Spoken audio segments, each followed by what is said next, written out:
One of the biggest questions to come out of all this is how might it affect the way Hollywood makes and distributes movies? Let's talk about that with Derek Thompson, senior editor of The Atlantic magazine. Good morning, Derek. Good morning. This movie cost an estimated $45 million to make.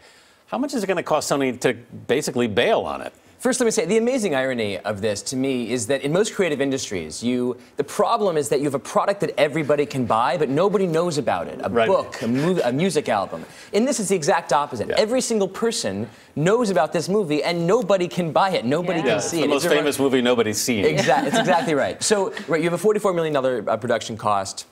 Add maybe $25, $30 million for marketing. The movies are enormously expensive. But when you think about how much they're losing, you have to look at how much a movie like this was otherwise going to make. And this is where it becomes really tricky. A lot of people are putting that number around $100 million. But if Sony chooses to release this movie on demand, what household in America doesn't know about it and isn't at least a little bit curious about it, a little more curious than they would have been if it weren't on A1 of every single newspaper in America for the last 2 weeks? Absolutely. But, you know, it's interesting. When the president made the comment that he thinks that Sony made a mistake by pulling the film, I was a bit surprised that he said that, because it basically leads you to believe, well, does he think that movie studios should be running scripts by him for approval?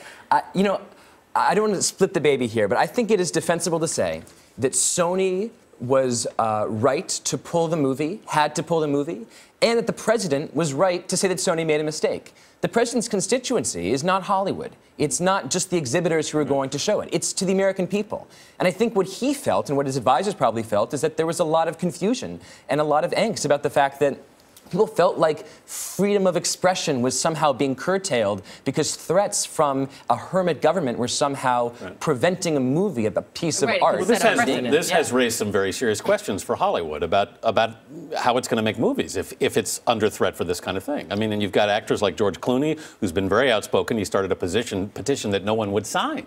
Right. I mean, people talk about Hollywood being risk-averse because it doesn't make the next Citizen Kane, it makes the next X-Men 8. But this is really an example of risk aversion that might have a tremendous legal defense. I think a lot of people essentially said, I don't want to put my name on a piece of paper that says that Sony should do something that might result in someone being hurt.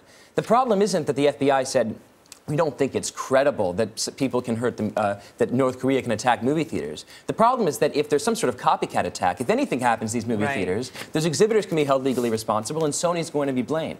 Nobody wanted to put their name on a document that assented to that sort of stuff. Derek Thompson with what could be the biggest streaming hit of the century. Derek, thank you. Thank you.